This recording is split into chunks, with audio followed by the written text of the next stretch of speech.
Welcome back, Bird Gang fans, to the Red Phantom podcast, where we'll be talking about everything involving the Arizona Cardinals. This episode will focus on the game this last Sunday with my reaction and thoughts about the game against the LA Rams, as well as the upcoming game against the Detroit Lions this Sunday. So let's jump straight into things. Starting off with the first half, right out of the gate, the Cardinals were playing just how they started off against the Bills in Week 1, making defensive plays left and right and shutting down opportunities for the Rams to make plays. Marvin Harrison Jr. had more involvement after his disappointing NFL debut last week by catching 4 passes for an astonishing 130 yards and 2 touchdowns to open the game to a 14-0 lead against the Rams. Harrison Jr. having more involvement in this game created more opportunities for the team, allowing them to score another touchdown to Elijah Higgins after a miraculous improvisation from Kyler Murray to extend the lead to 21-0. Towards the end of the half, the Rams were moving down the field and got into scoring range inside the 5-yard line and opted to score a touchdown but turned the ball over on downs again to end the first half. Halftime was a score of 24-3 and Cooper Kupp would end up leaving the game with an ankle injury. I'd also like to mention that I was at that game and it was the loudest and busiest I've seen that stadium in a long time. The fan base is definitely coming back to life after a few lackluster years, but I'm glad to see that the Bird Gang is definitely coming back with this new regime in hand. Going into the second half was definitely taken at a lot slower pace just because the Cardinals were up by 3 scores. However, that didn't stop them. They wanted to score another touchdown with James Conner adding his second rushing touchdown of the year and extending the game to a 31-3 lead. The Cardinals did end up getting the ball back and scoring another field goal to make it 34-3. The Rams would end up scoring their first and only touchdown with Kerwin Williams rushing the touchdown, and the Cardinals will only answer on the final touchdown with the game with a fumble from James Conner being recovered in the end zone by Trey McBride. The Cardinals will end up winning with the score of 41-10 and snap a 10-year streak of losing to the Rams at home for the win. Going off with some players that I've just mentioned, Marvin Harrison Jr.'s involvement with his 4 catches and 130 yards and 2 touchdowns in the first quarter wound up being the total stat line he gets for the whole game. But just with that stat line alone, we have plenty of more to see from Marvin Harrison Jr., especially with his chemistry with Kyler Murray. We have seen plenty of things just based off that one game. Granted, his game last week against the Bills wasn't very much of an excitement, but seeing Marvin Harrison out there making plays left and right, especially against this Rams defense, was definitely something a lot of Cardinal fans needed to see and the NFL world needed to see, especially after doubting Marvin Harrison Jr. last week against the Bills. A lot of people expected Marvin Harrison Jr. to not be involved so much. Many people expected him to be involved a little bit more. I like this a little bit just because it sets him in the little area of, we have you and we know that you're there, but we're going to give you more targets later on down the road. It also plans to give Kyler Murray more options with Trey McBride and Michael Wilson and Greg Dortch. So I like having Marvin Harrison's involvement in the game. I think a lot of other Cardinal fans were excited to see Marvin Harrison Jr. score his first 2 touchdowns in the state of Arizona at the home game. And like I mentioned earlier, the stadium just erupted when he scored his first 2 touchdowns. I mean, the Michael Jordan dunked into the end zone was definitely one of those moments that the NFL will definitely be replaying for a couple of weeks. Going off with that, James Conner with his 122 yards and 21 carries with the touchdown. Averaged a 5.8 yards per carry. Definitely something we see more from Conner, especially after last week with his carries against the Bills. We'll probably see more of the rushing attack with James Conner and Trey Benson later on down the road. If he stays healthy, we'll probably see another Pro Bowl year from James Conner. And continue on with that, Budda Baker making 8 tackles throughout the game in crucial plays. I mean, he made one in the opening drive against Cooper Kupp to result in a turnover on downs. I know Budda Baker making 8 tackles doesn't seem like a whole lot, but if you watch the film, Budda Baker was just the star of that defense. I mean, he was making plays left and right. He was reading plays before they even happened. He was blitzing, hitting the running back for tackle of loss, applying pressure on Matthew Stafford. He was all over the place. And I'm glad to see Budda Baker is picking up production after last season and taking that step back from last season. Now he's taking that jump forward. I will think that the Cardinals will give Budda Baker another extension and keep him in Arizona for his career. Hopefully that's the way it pans out. Budda Baker definitely playing out of his mind his first 2 games, especially Dennis Gardeck. First 3-sack game in a long time against Matthew Stafford, especially with a strip sack on him. And, our edge rush group isn't necessarily the greatest, but 5 sacks against Matthew Stafford, with 3 of them coming from Gardeck, is definitely something you'd like to see, especially against this Rams offensive line. Zaven Collins had a sack. Dennis Gardeck had a sack. Chris Barnes had a sack.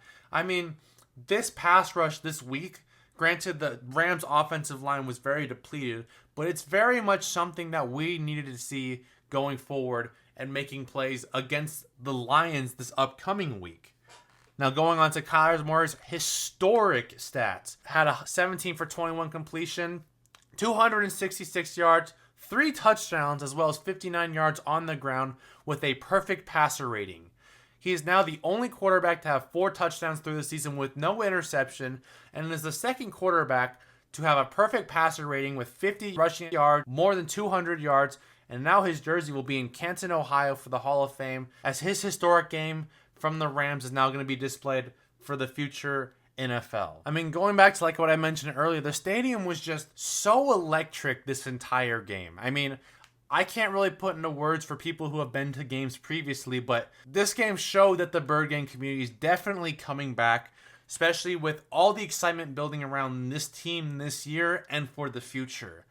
I mean, Marvin Harrison Jr. coming to the team definitely put a lot more fans into the Arizona Cardinals, especially with the huge fan base that he has around him from Ohio and all the other places. But just watching this team and how young this team is and how much they're progressing is going to set the Cardinals up for a lot of success in the future. And, we might end up being one of those teams where we have a lot of fans like the Kansas City Chiefs. I mean, you never know. I mean, we have fan bases all over the country just because of how dispersed the Arizona community is. But like I mentioned, if you've been to games prior, I mean, you understand like the stadium's always being filled by home game fans just because, Arizona is the one place where a lot of snowbirds come in and a lot of teams from all over the country come over.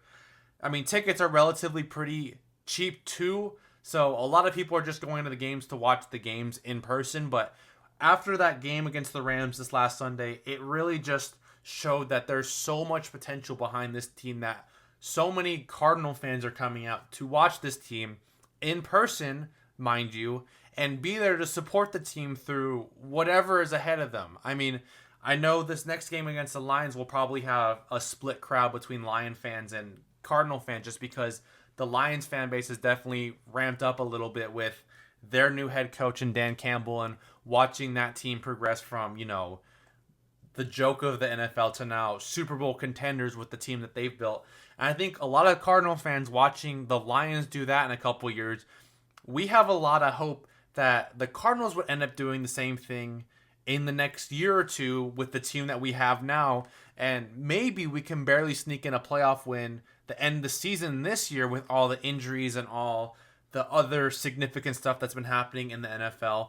But a lot of Cardinal fans are hoping that we can build off that win from the Rams this last week and continue on with that and hopefully sneak ourselves into the playoffs, maybe have a winning record and not make the playoffs, but just to establish ourselves and put ourselves on the map so that players can go, hey, the Cardinals really have something going on here. They have a regime that's definitely more of a team bond, and, they want to come over here and establish that and maybe win a Super Bowl like they did with the Suns a couple years ago. I mean, granted, they still haven't won a finals, but when the bubble hit, a lot of teams really didn't look at the Suns as a team to compete until they went undefeated in the bubble, and a lot of teams really turned their heads and looked, wow, maybe the Suns could be something. And I think the Cardinals are going to be something like that in the future where a lot of teams are going to look at the Cardinals and be, wow, maybe I gave myself too quick of a look from the Cardinals. Maybe I should look back and see what they are willing to give me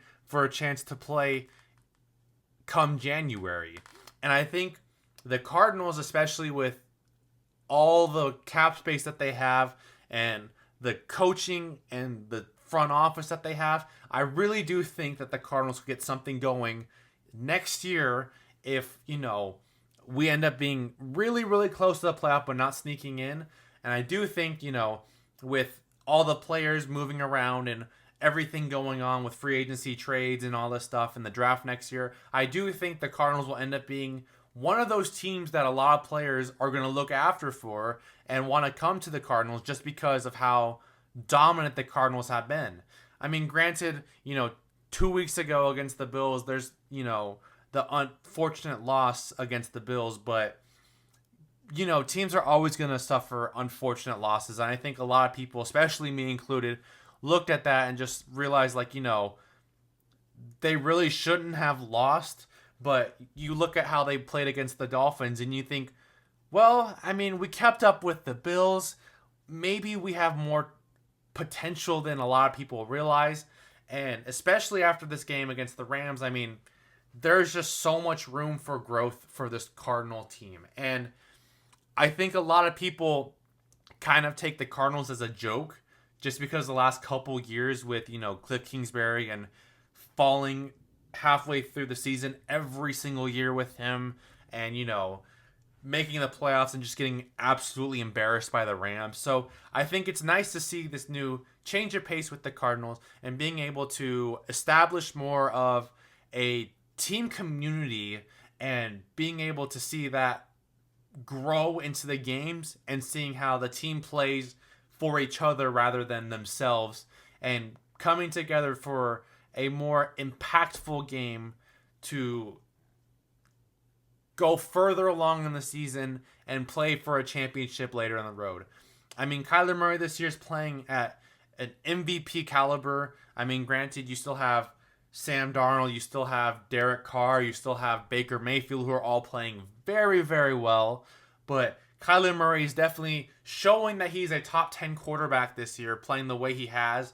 And, losses are going to happen. We're going to have extremely lucky wins. It happens any given Sunday. I mean, look at the Seattle against the Patriots or even Seattle against the Broncos. I mean, things are looking great for the Cardinals with all the injuries in the NFC West that maybe, and I'm saying maybe, that there's a chance that the Cardinals could pull away a division title for the first time since 2015. And I think it would just be crazy remarkable after beating the Rams for the first time in 10 years that we actually could get ourselves a NFC West division title for the first time in 10 years with all the injuries. I mean, the Cardinals definitely have a tough schedule this year, and with everything going on, I do think that the Cardinals now have a chance to play for a division title. I mean, Seattle, Broncos and Patriots, close game, barely sneak away a win from both those teams. I don't think either of those teams are very, very good. So I do think, with Seattle being a number one, I do think that they'll end up losing a lot of games down the road. And, the 49ers having a lot of injuries, not having Deebo Samuel, not having Christian McCaffrey. Now they might not have George Kittle. The Rams with all the injuries they have. Puka might be out till week 9. Cooper Kupp, they don't really know when he's expected to come back. 3 of their offensive linemen are down. I mean, the Cardinals team right now is extremely healthy with where they're at in the season. And with everything going on, there is real possibility that the Cardinals could sneak in a division title and push themselves even further ahead than a lot of people were expecting. And with that, like I had mentioned, players come in, they change the system a little bit, fit people to fit other places. I mean, there's going to be a lot of teams looking at us in the future going, wow. And I think a lot of people, especially on teams now, are looking at the Cardinals after the dominant win against the Rams thinking, man, maybe when free agency rolls around, maybe I should test my luck with the team and just see what happens from there. I mean, there's already a lot of trade speculation with Max Crosby, a lot of trade speculation with Hassan Reddick that's been going on for quite some time, but we really could find ourselves with some really good players down the road if this streak continues. Now, moving on to the game against the Detroit Lions this Sunday. This could be a very big and potential shootout game for the Arizona Cardinals. Sportsbook have the Lions as 3-point favorites, as well as the Cardinals not beating them in, get this, 10 years. Kyler Murray has faced the Lions a grand total of 3 games, with one of them being his NFL debut 5 years ago. His record with the Lions, 0-2-1. On top of that, Kyler Murray has faced Jared Goff a grand total of 4 times, with Jared Goff walking away victorious each game every single time. Now, here are my 2 key objectives that the Cardinals need to do to win this game. Number 1, they need to prioritize stopping Aiden Hutchinson. The Cardinals might be without Kelvin Beachum. Their backup offensive tackle may be reliant on Barton Jackson, a practice squad offensive tackle. Now, Hutch is coming off a 4.5 sack game against the Buccaneers, is adding on to his DPOY resume. So we may see some more tackle tight end double team to prevent him from disrupting the pass game. Hutchinson's a very good defensive end. He'll make plays left and right whenever he needs to. But Kyler Murray, with his improvisation, will make plays around Aiden Hutchinson and avoid sacks. But unfortunately, Aiden Hutchinson will get some sacks against Kyler Murray with this offensive tackle injury. Now, the second key objective is to apply pressure on Jared Goff. Now, watching Jared Goff is like watching a better version of Jimmy Garoppolo. He's great at making plays when he's not under the pressure because he has all the time in the world to read the defense and make plays.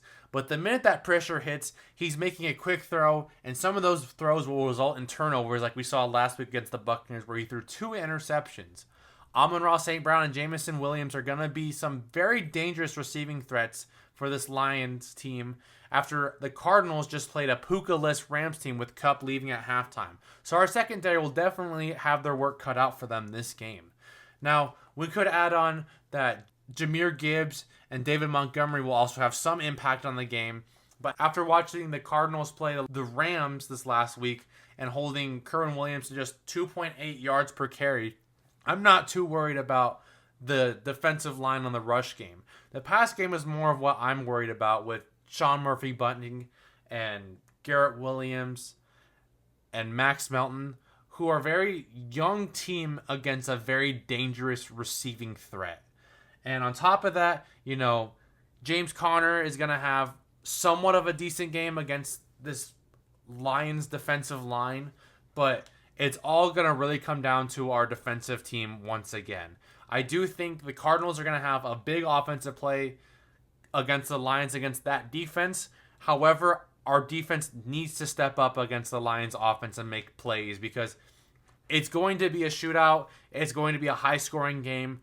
I mean, the Lions have a high-powered offense. The Cardinals have a high-powered offense. Lions defense is a little bit scary with Aiden Hutchinson. Cardinals have, Dennis Gardeck, who's not really that great of an edge rusher, but we do have some young playmakers who will make some plays here and there. Maybe we'll get our first interception of the season. Who knows? I do think that this game could really go either way. I do think the Cardinals, if they play like they did last week against the Rams, I do think they could walk away with the win. And if the Lions play like they did 2 weeks ago against the Rams, I do think the Cardinals might have some issues. Now, my grand total of the game, I think it'll come down to a last-second field goal. I think it'll cover that spread of 3 points. I do think the Lions are going to walk away with this win. And granted, the Cardinals just played the Rams last week. They have all the momentum going into this game at home again this week. But I do think that our defense is not entirely ready for the Lions offense. And I could be very wrong. I mean, we saw how they played last week and the week before in the first half. They have the potential to stop the Lions and, make some key turnovers and great offensive plays off of those turnovers. But like I said, I do think the defense is just a little too inexperienced for this Lions offense.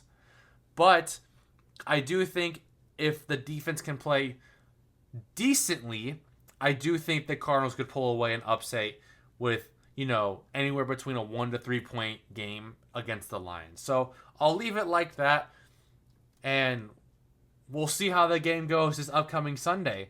But for now, this is the Red Phantom, and I will see you next week after the Lions game, and we'll talk more about the Lions game from last week and our upcoming game against the Washington Commanders. This is the Red Phantom tuning out.